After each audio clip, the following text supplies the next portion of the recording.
All right, guys, I might have a little bit of a problem here. I just got in a box. I didn't realize it until I saw this card. Stephen is actually a collector and a locksmith. So a very cool looking card. And we got some very cool looking locks as well. This one in particular, I am really impressed. This is a very, very old Yale push lock. And Stephen has refinished this thing. Just let me take this out of there. It's almost like it was when it came out of the box way back in the day, probably close to, I'm going to guess and say close to 100 years ago. Obviously, he refinished everything on here, repolished the shackle. Based on the pitting, I don't think this was a true, like a perfect collector's item. So you collectors out there, don't get upset. He probably took a lock that was well on its way to being discarded and refinished it. Very nice job, too. In addition, it looks like we have what appears to be the original key. Got the rust on it, Yale logo, and a number 3054. Remember that because it doesn't match up with what's on the bottom. And then we have another key. Now, this is probably an original blank Yale period correct key, and it looks like he just copied the bitting off of this one, just cut it on a key duplicator. I'm going to use the one he made just to see if it works. All right, so we got 3054, but on the bottom of this guy, we got looks like Y938. So they definitely don't match up in terms of the coding. Anyway, there's the period correct new key. And the way these work, they're called push locks. When you slide it in, it doesn't tension rotationally. Instead, it tensions linearly. So once we put the key in there, the pins are all perfectly aligned to the shear line right now. But instead of turning it, now we're going to push it. I'm going to have to hold it kind of firmly. It pushes straight in, and you see the shackle lift up, and then you rotate the key. So beautiful old lock, pretty simple in design, and Stephen's done a great job. If I were a collector, this would probably be one I'd like to see on my shelf. This is just beautifully done. We have a couple other ones here. These are modern manufacture. Rather large, heavy body American. This is a Series 3800. I have to look up that manufacturer, but fairly new manufacturer. Only thing about this one, it looks like it maybe was either there were some impurities in the metal and it started to deteriorate here, or maybe it was on the gate and they decided to, do some welding and it spattered, and Stephen ground it off to make it look a little bit better. But 8900, no key for this one, and also no key for this guy. Again, kind of an unusual lock. I know I've picked one of these round-shaped locks before. I don't know if it was an American one or not, but very cool lock. Especially since it is my weakness, a U.S. government issue padlock. I don't know what these were used for, no clue. But ball bearing, all the standard American stuff in terms of security pins, ball bearing security on the shackle. We're not going to be shimming it. We got a rotation limiter here. And we look at the bottom here. This looks like this internal disc. Looks like the lock was put in there and then this was threaded in place. These, I don't think, are spanner holes. These are drain holes. But I'm thinking, this one's a little damaged, got smashed, it looks like. So I don't know if this was glued in or epoxied in or whatever and then smashed. So let's try to get this guy picked. And then maybe we can gut this thing and take a look and see what mechanical differences there are in this round one. So let me clamp this in a vise and see if we can't get this guy picked.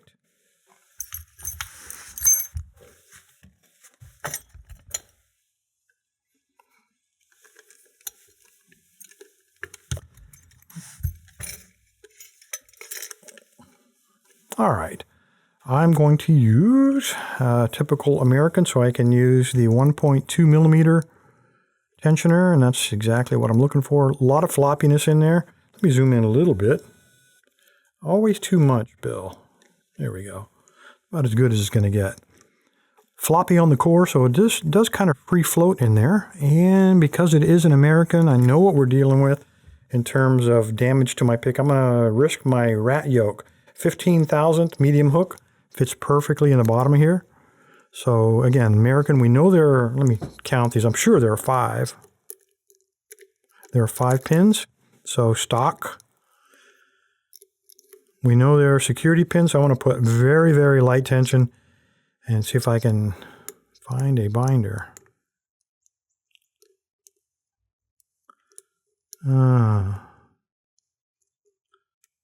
And right away, I can tell you, we go back to this locksmith thing. This, I don't believe, is stock pinning. I think Steven's been busy.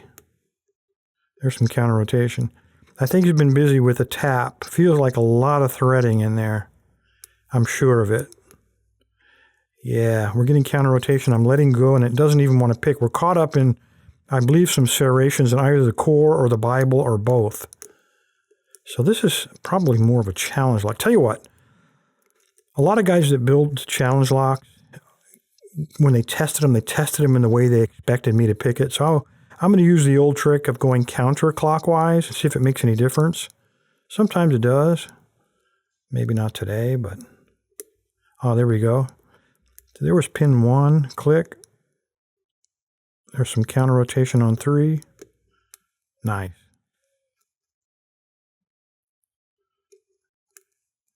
Where are you? Got to be at least one more in there. There's some counter rotation, but I think I'm caught in some threading. Let's check the rest of them just to make sure before I commit. Yeah, I'm on pin 2, and we're getting slight counter rotation, but again, I can drop the tension wrench, and it's not recocking. So I'm definitely caught in some serrations in the core or the Bible. So I'm going to have to release some tension here and pick 2. I got a nice click. See if that made any difference. Okay, I just touched pin 4 and I got a slight turn on the core again.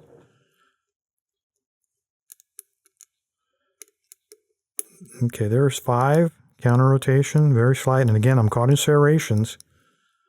I'm going to wiggle it back and forth, trying to wiggle him out of them. Don't break that. Don't break that rat yoke. I'll be sending Steve a bill. All right, I have lost the default set.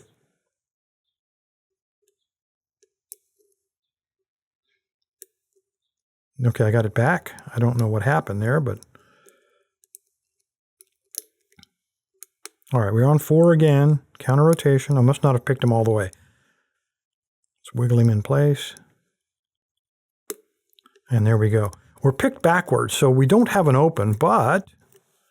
Let me rotate him. Let me get my pick out. Let me rotate him back a little bit, and we're going to take my spinner. This is from Multipick. Make sure it goes the right way, Bill. Yep. And I'm going to rotate him almost perfectly vertical, but just shy of relocking it. Slide this guy in there, and there we go. Got an open. So what I believe is a challenge lock. Open. All right, let's again, I'm going to clamp this guy back up, because what I think we can do now, I don't want to use a spanner or wrench because these holes are too small. Those are drain holes. So instead what I'm going to do, let me find a screw stick. Take this guy. Should find a slightly bigger one. That's about right. So let me really tighten this vise down. And what I'm going to try to do is put some pressure and unscrew the bottom of that. I don't know if we're going to be able to, but... Oh, baby. Nope, not going to come off. I don't know if it's because of the dent or if this was actually epoxied in place. But I don't want to damage it. I do have to return it. It's a loaner lock. So, sorry guys, it looks like we're not going to be getting into this one. Anyway, appreciate your time. Stay safe, stay legal. Steve, I will be returning your locks very quickly. Appreciate the time, guys.